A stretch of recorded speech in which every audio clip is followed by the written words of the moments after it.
Spoštovano občestvo, dobrodošli. Na neodkriti cesti, v tihi pesmi med vejami, predvsem pa med nebom in seboj. Z nami je Maja Kunšič. Dobrodošla, Maja. Dramska igralka in animatorka, v svojem bistvu lutkarica. Tako izostrena v etičnem imperativu, tako globoko, hvaležna za mehko telo dela, ki jo pristno radosti. Maja, te radosti ne mara iz dneva v dan bolj? Še enkrat iskrena dobrodošlica. Hvala ti za povabilo.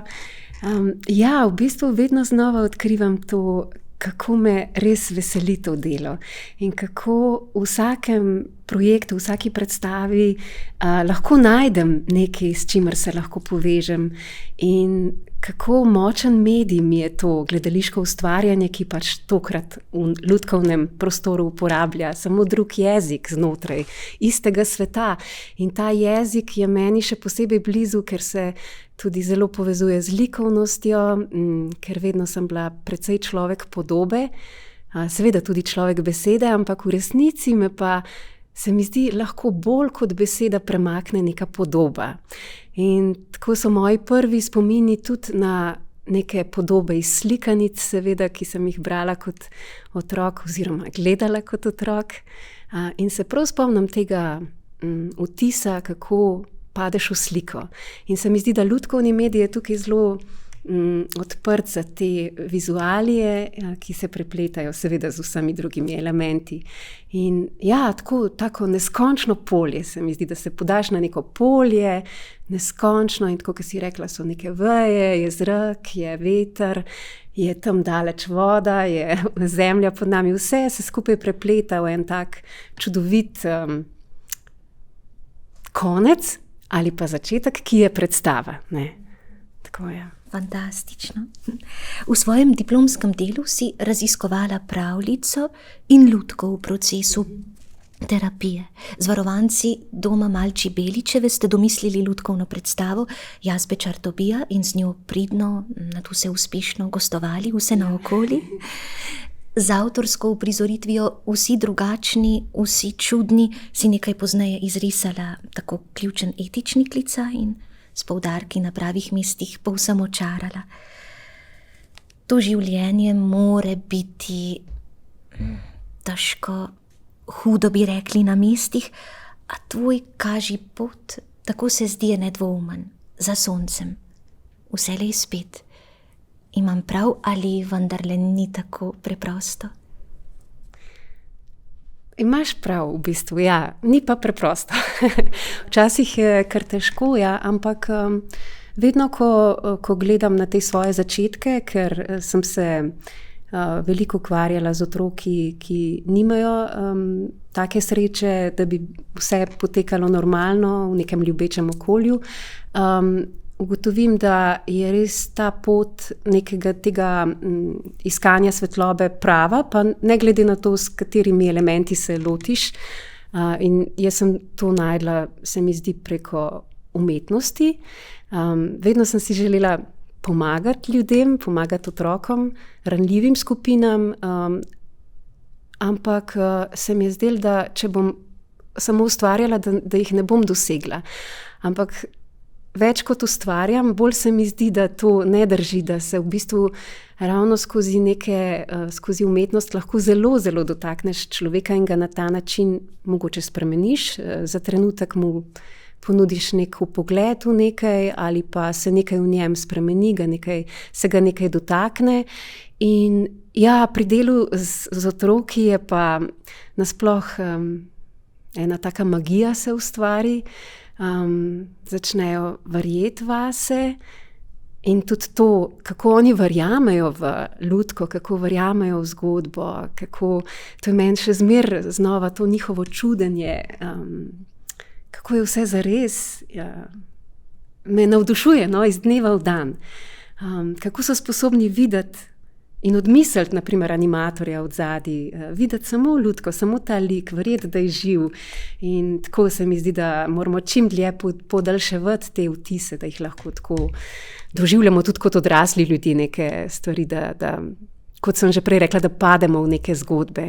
No in tukaj pri delu v Malči Belič, to je nekaj tako čudovitega bilo, no, ker sem delala z eno skupino, oni vsi rečejo družina, imajo 2 vzgojitelja in takrat sta bila 2 čudovita človeka, Liljana in Dušan Kulovec, ki sta zdaj se sicer že upokojila, no, ampak ona 2 sta bila kot mama in oče te skupine in jaz sem prihajala tja, smo se spoznavali, zelo različni otroci, zelo različne starosti tudi in skupaj smo potem ustvarjali to predstavo in celo igrali potem v Škucu na različnih nekih dogodkih, kar jim je dal neko samozavest. Poleg tega so se znotraj skupine povezali še bolj preko tega. Skratka, ena taka čudovita izkušnja. No?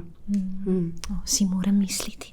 Ko sva že pri iskanju stika in sostvarjenju, v miniaturki Turlututu, izdatno nagrajevani predstavi za predšolske otroke, ste v dinamičnim spojem z občinstvom, to že velja s 3 klicaji podčrtati, izrazito lutkovni. Sulcetova režijska tvarina se prešerno igra in ti se prešerno igraš z njo.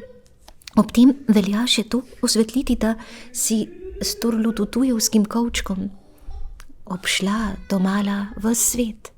Ja, ali ne? To je res, to je prva taka predstava, ki je šla res po celem svetu. Eno tudi zaradi tega, ker je zelo praktično potovati samo z enim kovčkom. In tudi sama sem v njej v predstavi, niti ne potrebujem zvočnega tehnika. Če imam luč, je to dodana vrednost, če je nimam, je tudi v redu. In ta predstava tudi v bistvu teksta nima. Sicer neprestano govorim neke zloge, ampak ni pa nekih besed in je tudi zato tako mednarodna lahko. Je pa zanimivo potem opazovati publiko po celem svetu, kako se odzivajo in v bistvu se odzivajo povsod enako. Otroci so otroci, mogoče so nekje v južnih državah malce bolj temperamentni kot pri nas, ampak niti ne, no. Tako da povsod je zelo velika odzivnost, ker predstava je interaktivna, kar je še en izziv dodaten, ampak izziv to sploh ni, kadar igram samo pred otroki, je pa izziv to včasih, kadar igram v majhnih prostorih, kjer je veliko odraslih. Se mi zdi, da pri odraslih pa težje prebiješ to bariero in jih moraš na nek drug način zvabiti v igro, no. Pri otrocih pa se to zgodi zelo gladko. Ja. Na začetku me je bilo tega strah, te interaktivnosti, ker ponavadi si varen na svoji strani odra, ne? Ljudje so pa v dvorani, tukaj pa prehajaš in jih tudi vabiš gor in me je bilo strah, če bom zmogla vse te različne odzive, ker zgodilo se je že marsikaj, ampak vedno sem se znašla in to mi je tako ena tako potrditev, da grem mirno v predstavo, da ne glede na to, kaj se zgodi, bom speljala. Ne dvomim. Med zemljo, vodo in nebom ti, draga Maja Kunšič, vselej najprej izbereš marionetno lutko, kaj ne? Kaj ti o njej poveži bežen dotik? Ali se je dovolj spoštljivo marionetne lutke zgolj bežno dotakniti, da bi jo spoznal?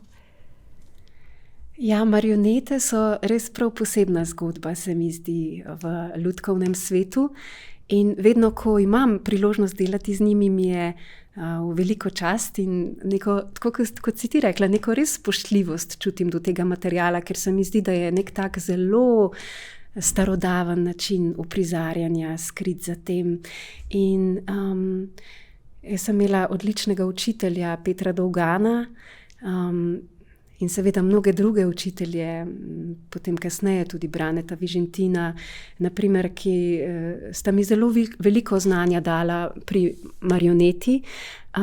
In ne vem, se mi zdi, da marioneta zahteva še eno dodatno mehkobo pri animaciji, kot da bi se ta tvoja energija iz neke distance po teh nitih dejansko prelila v lutko in je nekaj magičnega v tem. Mislim, sej vedno gre za ta nek trikotnik, igralec, lutka, gledalec in potem nazaj, ampak tukaj je pa še od tebe do dol so te niti in te niti pač lahko steče, lahko pa ne, a ne. Mislim, vsak se lahko nauči animacije, marionete. Zdaj pa, kakšen je izid, tako, kako je to spojeno s tabo, je pa zelo odvisno, ne. Ja, tako da marionete so mi velik izziv, ampak jih pa bolj redko zadnje čase igram. Ja. Trenutno so zvezde tako postrojene. Tako je, ja. Na 56. mednarodnem festivalu lutkovnega gledališča PIF so te, ljuba Maja, nagradili za igralsko in animacijsko stvaritev Palčico.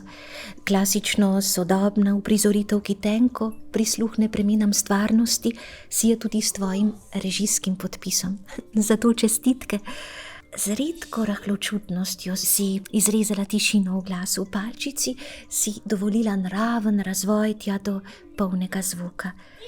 V predstavi si tako rekoč omnipotentna sila, igralka, animatorka, pripovedovalka, soustvarjalka, zelo blastovite zvočne slike. Kje sploh začeti? Ta predstava se namreč, oprosti, če ti odložim tolikšno težo, zdi v vseh ozirih praktično popolna. Joj, hvala. Ampak je res tako. Ja, kako da se je tako magično sestavila? Ja, jaz, ko sem razmišljala, kaj bi lahko igrala sama, sem se spomnila ravno te slikanice.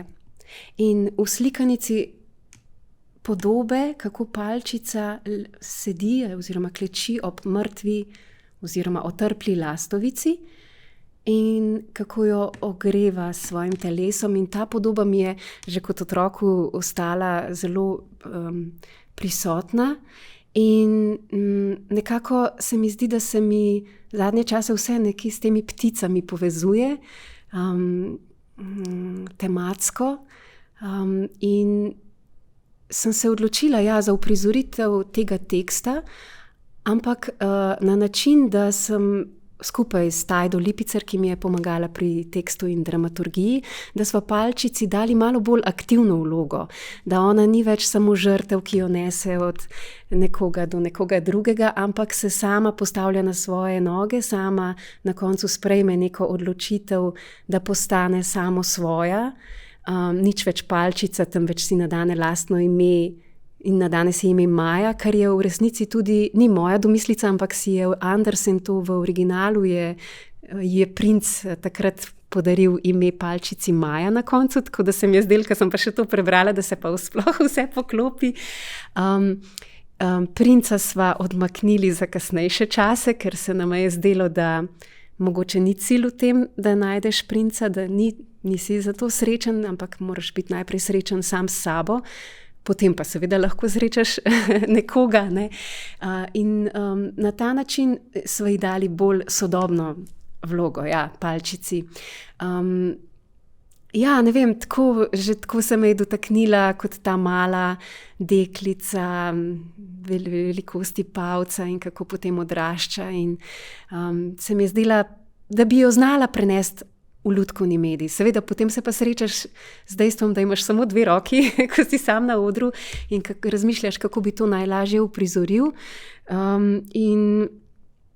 Tukaj mi je tudi veliko pomagala Zvezdana Novaković s svojo prekrasno glasbo in z uporabo luparja, da lahko sama precej stvari delam na odru v živo.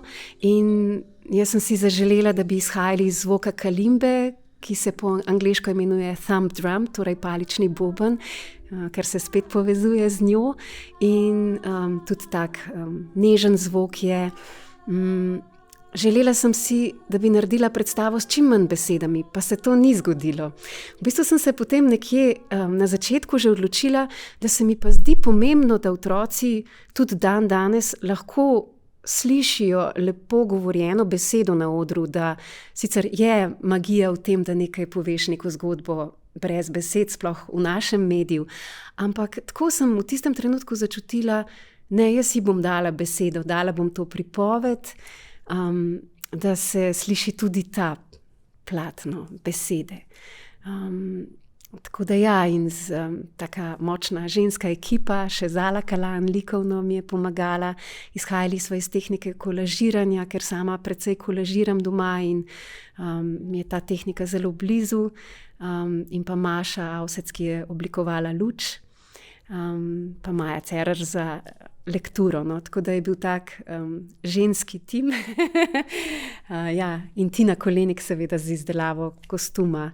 Tako da ja, vedno prehaja med nekim rahlo arhaičnim do modernega ta predstava. No? Tako da me veseli, no, da je naletela na tak lep odziv.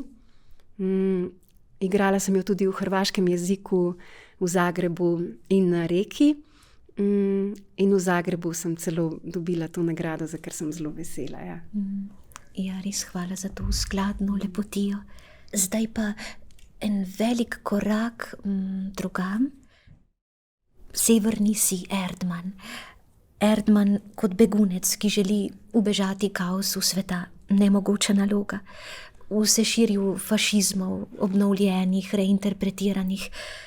Primož Ekart, avtor adaptacije in režiser zadevne uprizoritve, je kot osnovno gonilo ustvarjalnega planja imenoval zgodbo, ki seže v slehernikovo mitsko globino, kot se je izrazil, in nagovori obče človeško v njem. Zelo plemenita namera ustvarjalca, tudi zelo vseobsegajoča. Kaj zasleduješ ti? Katera znamenja pokličejo tebe, ko si v stiku s tako imenovanim materialom? Ja, o tem sem razmišljala, katera znamenja mene pokličejo. Tako se mi zdi, da velikokrat poskušam slediti neki intuiciji, kako čutim, da nekaj je prav, zame seveda, ne. In hkrati nekako zaupam življenju, tako da me bo poneslo v prave konce. In ja, seveda se mi pa zdi zelo pomembno dotikati se takih tem, ki jih je okoli nas vse preveč, in nekako biti angažiran v tem sporočilu oziroma imeti nek dodaten razmislek o nekem tekstu, da ni samo uprizarjanje teksta, ampak še neka dodatna plast. Se mi zdi, da je kar pomembno v današnjem času, da tudi če je tekst klasičen, da se najde neka aktualnost v njem, no, in se opozori skozi uprizoritev na to. No. Zdaj pri otroškem gledališču mogoče malce manj, ampak v gledališču za odrasle pa toliko več. In potem smo tudi uprizorili drugi del Severnega sija, Marjetica, kjer smo pa se osredotočili na ženski pogled in v bistvu izpostavili tudi to temo nasilja nad ženskami in femicida. No. Tako da je vsaka zgodba je večplastna, če je dobra, in lahko opozarjaš na različne teme. Ja. Tako da to se mi zdi zanimivo, no, kot ustvarjalec, da si vedno pozoren na to, ne samo kaj se znotraj tvojega mehurčka dogaja, ampak kaj se dogaja na svetu trenutno. Ne. In da potem takem svoj glas zastaviš za tako vredne poudarke, da budiš to množico. Tako, ja. Lofotov nisi obiskala za voljo velikega ribolova na Trske. Bilo je 4 leta nazaj, ko se ne motim. Tvoj plemeniti izgovor, imenujva ga tako, je bila ustanova Nordland Visual Theatre in želja po prostoru za medenje zamisli, želja po odmiku z izrazito ustvarjalno potenco, kakopak. Zgodilo se je pred apokaliptično pandemijo, tik pred. Povej več, Maja. Ja, to je začetek enega tazga čudovitega sodelovanja z režiserko Ingvilda Speli, ki ima svojo kompanijo Plexus Poler. In ona je Norvežanka, njen dedek je bil ribič, tako da je povezana s temi vodami Norveške in vsem tem. Ona je dolga leta živela potem v Franciji, se šolala na Lecoqu in potem v Charlevillu. In se trenutno vrnila v Nordland Visual Theatre kot umetniška direktorica. Je pa to en tak prekrasen kraj na koncu sveta. Zdi se, kot da je na koncu sveta, na Lofotskih otokih, to je neka ribiška vas, Stamsund, kjer ni ničesar, razen gledališča, ki ti nudi vse, kar želiš. Tehnično podporo, oder, čas, bivanje tam. Predvsem pa je dragoceno, in to se mi zdi, da je res taka unikatna izkušnja v mojem življenju, da ti nudi odmik od vsega sveta. Tam ni niti kina, niti ne vem, nič ni, samo ena trgovina in ribiška vas, torej, ja. In tam v bistvu potem res samo ustvarjaš, ker nimaš kaj drugega za početi. Ponavadi je še kar mrzlo, mi smo bili takrat začetek marca tam in še sneži lahko, noči so še dolge, za razliko od zdaj, ko je veliko svetlobe že. In ustvarjaš od jutra do večera praktično. Se posvetiš temu in v bistvu nikoli prej nisem imela tega privilegija, da bi lahko se tako posvetila enemu projektu, ker tukaj si vpet v vsakdanje življenje, greš domov, imaš obveznosti take in drugačne, tam pa počneš samo to. In tu sem v bistvu se srečala s skupino enih ljudi iz cele Evrope, prekrasnih, kreativnih ljudi, ki so mi dali vzpodbudo za to, ker tja sem prišla, v bistvu me nihče ni poznal, nihče ni vedel, kaj sem do zdaj počela in sem bila v bistvu čist gola. In sem se počutila, ne vem, kako bo to šlo, ne vem, ali sem dovolj dobra, ali tako sem občudovala te ljudi, kaj vse počnejo.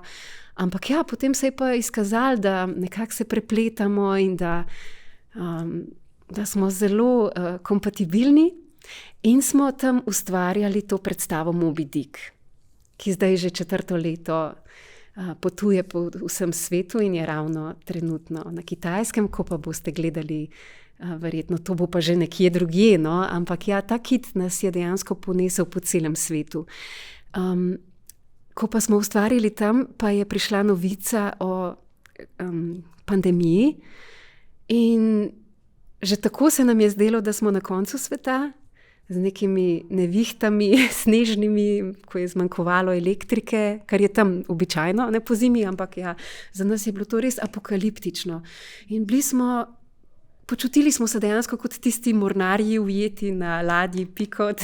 Mi smo bili tam v tej vasi, nismo mogli nikamor oditi.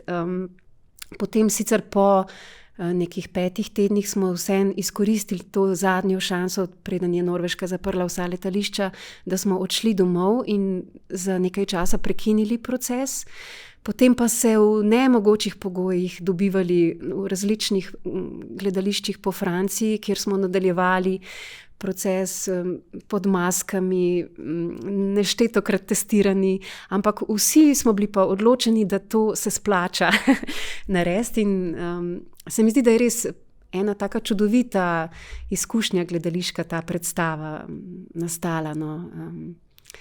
Iz krčev, kaj ne, iz neke temeljne bolečine, res, ko ste se, kot si rekla, s to sredino, večglasno, sozvočno sredino srečali s drugačno vrsto konca sveta. Tako, niste bili samo na koncu sveta, ampak ste bili tudi na robu neke epohe, s skrajno zaostritvijo. Res, in tukaj mi je dal še to dodatno, da verjamem v moč gledališča, ker ta sila te želje po nadaljevanju ustvarjanja je bila tako močna, da bi takrat vsi, ne vem, praktično dali vse za to, da bi to končali, no. Tako da ja, izjemna izkušnja zame, tudi v smislu tega njenega izraza pripovedi, ki je čisto drugačen. Kako drugačen je? Ona uporablja veliko lutke v naravni velikosti. Velikokrat se poigrava s tem, da je igralec ob lutki ali z masko ali brez in da v bistvu ustvarja neko iluzijo, da kot gledalec ne veš več, kdo je lutka, kdo je animator, kdo je igralec. In tukaj se zgodi nekaj zelo presenetljivega. Uporablja zelo filmski jezik, filmske kadre in se mi zdi, da kot gledalec res se potopiš lahko v zgodbo. Ja, seveda tudi močno podprto z nekimi videoelementi, lutkovnimi, igranimi, glasbenimi, pač vse se prepleta, zelo močno.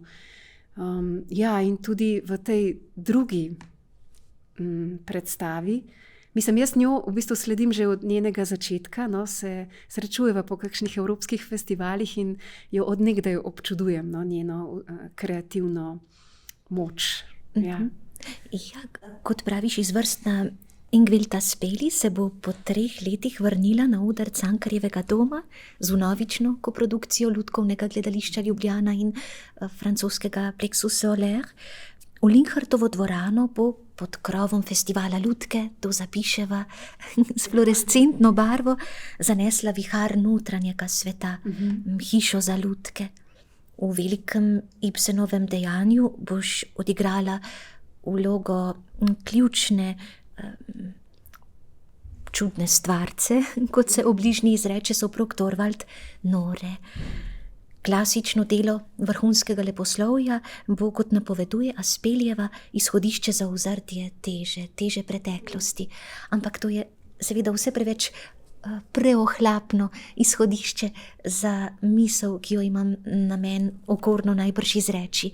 Torej, prav pred kratkim, pred nekaj dnevi, kaj ne, si se vrnila z Norveške, kjer ste zagnali ustvarjalne stroje.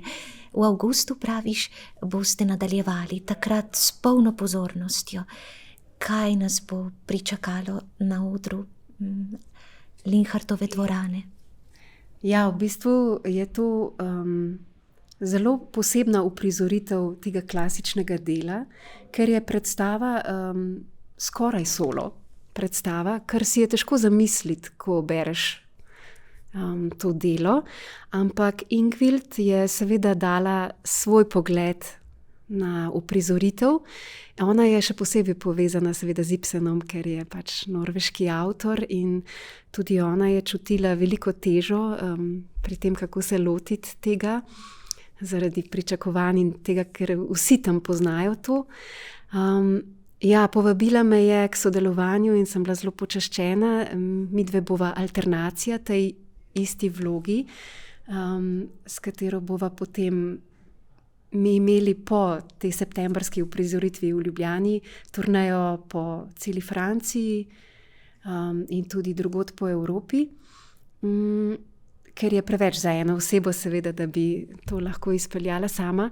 Je pa to spet veliko lutk v naravne velikosti, potem je pa nek zelo magičen preobrat v tej v bistvu notranji transformaciji Nore, ki se zgodi v romanu, tukaj prikazan na zelo zanimiv način. Tudi ta ples Tarantela je, ne upam preveč povedati, da ne izdam, ampak ja, je zelo osupljivo sploh tisti del, no, te preobrazbe in kako se lahko res skozi lutke izraziš na popolnoma nek drug način, ki se v klasičnem gledališču ne moreš.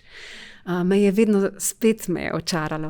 In se zelo, zelo veselim, hkrati tudi jaz tu čutim eno veliko odgovornost in težo do tega velikega dela, ampak nekako upam, da glede na to, da drugi zaupajo vame, da bom tudi jaz zaupala vase in da bom upravičila to zaupanje. Ne. Maja, prepričana sem. Ja. Prepričana sem. Se pa zelo, zelo veselim, da lahko 2-krat tudi v Sloveniji pokažemo to delo. Sicer bo v angleškem jeziku z nadnapisi, ampak je vredno priti pogledati. No. Tako da povabim vse, da pridejo. Ja. Maja Kunčič, tvoja raznoterost je naravnost nezaslišana. S Tomijem Janežičem za krmilom si raziskovala 7 gledaliških dežel. Kako si se zaslišala znotraj zgodbe v zgodbi, navijačnici človeških pravzorov? Za tiste, ki niso ta trenutek prepričani, o čem govorim, naj osvetlim, govorim o predstavi 7 vprašanj v sreči, katere del si bila. Ja, to je bilo pa tudi eno zelo zanimivo in zelo posebno in izjemno popotovanje. Dejansko tudi dobesedno popotovanje po celi stavbi Lutkovnega gledališča, hkrati pa tudi neka velika sreča delati s Tomijem Janežičem in ekipo, ki se je nabrala okoli njega. Mene se je mogoče najbolj dotaknila ta palača spomina, ko se vrneš v spominu do vseh ljudi, ki jih ni več med nami, in hkrati so, ne? In jih lahko uživiš, prikličeš kadarkoli, tudi skozi umetnost in skozi neko predstavo. Ja, takrat se spomnim prav te zgodbe o tej sinji ptici, ne? Tako kot sem že prej rekla, da me ptice vedno znova spremljajo, je to ena lutka, ki jo je animiral ta pokojni Peter Dolgan, ki sem ga že prej omenila, da je bil tudi moj učitelj za marionete. In to lutko smo takrat v tunelu pokazali in oživili. In jaz se spomnim te zgodbe iz njegovega pogreba, kako je direktor našteval vse te vloge, ki jih je on odigral, in kljub temu ostal popolnoma neviden kot pač animator, ker včasih animatorji so bili samo animatorji in govorci samo govorci, in nihče v bistvu ni vedel, kdo je ta človek, ki animira lutko, ker se je v glavnem skrival. In ravno pri omembi sinje ptice je takrat en ptič se vznemiril in poletel tam nad žalami. In ja, tako se mi zdi, da je ta nevidnost našega poklica, o tem sem veliko razmišljala v tem procesu, v 7 vprašanj v sreči. Lahko jo čutiš kot neko težo, kot krivico, kot nekaj takega, ampak vse dlje, kot sem na svetu, jo pa vse bolj čutim kot privilegij. In se mi zdi to ena taka čudovita stvar, da lahko nekaj daš, brez da sebe izpostavljaš in kažeš na ven. In ja, da skozi nek tak drug jezik spregovoriš, ne skozi svojo podobo, ki te zelo determinira, tukaj pa lahko prehajaš dejansko iz ptice v drevo, v otroka, v žival. In tukaj se mi zdi taka dodana vrednost našega gledališča. No. Odkrivaš, kaj ne, raznolične govorice in tako, vse ja. so ti.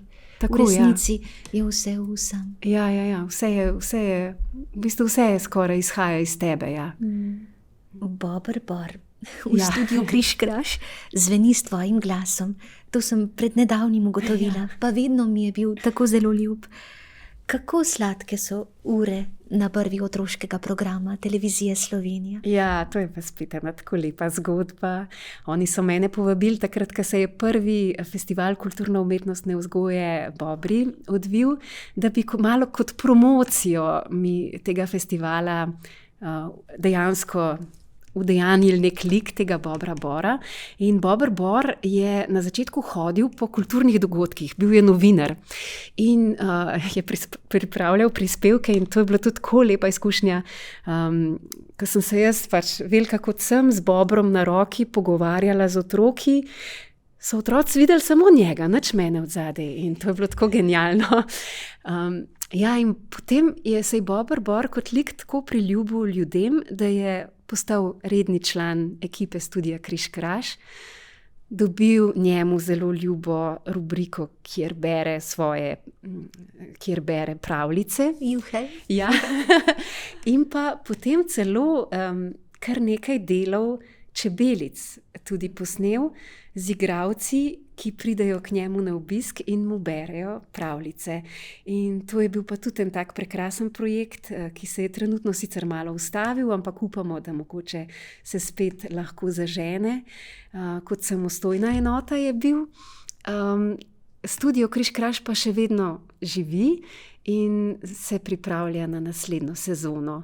Se je sicer med leti malo zmoduliral, ampak Bober Bor je pa še vedno tak, ko je bil na začetku, igriv, nagajiv, odprt. Dobrotljiv. Ja. Ja. Zelo srčen. Zelo ga imam rada tudi. No, tako, ja. To je čutiti. Iz prstenega grla se zasliši ganljiva izpoved Marka Breclja. Ta stol. Nekoč si, bilo je v radijskem intervjuju, zaželela slišati prav to skladbo, ki je mimogrede tudi meni izjemno blizu. Čudovita, ganljiva pesem se je, hotela sem reči, zapisala Marku Breclju, ampak to bi bilo netočno, ker jo je zavestno zapisal iz svojega genija. Tako si izpričala tudi svojo izjemno tankočutnost. Morda te vprašam, zakaj prav ta kompozicija, nemara pa te tudi vprašam, gotovo si bralka poezije. So pesniški glasovi, ki te dosledno očarujejo, ki so tvoj zapik, tvoj steber, tvoj svetilnik? Ja, najprej o tej pesmi. Ta pesem, vedno, ko jo slišim, zareže vate. Ja, to je neverjetno.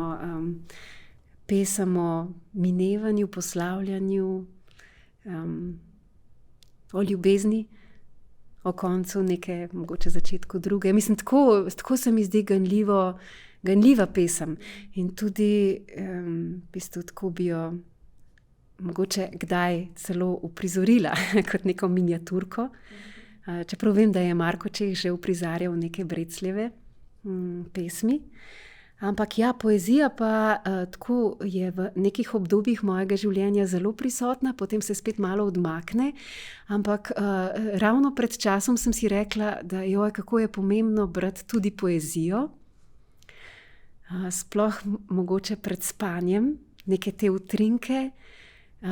In ja, zelo rada posegam po kakšni poeziji tudi, ja.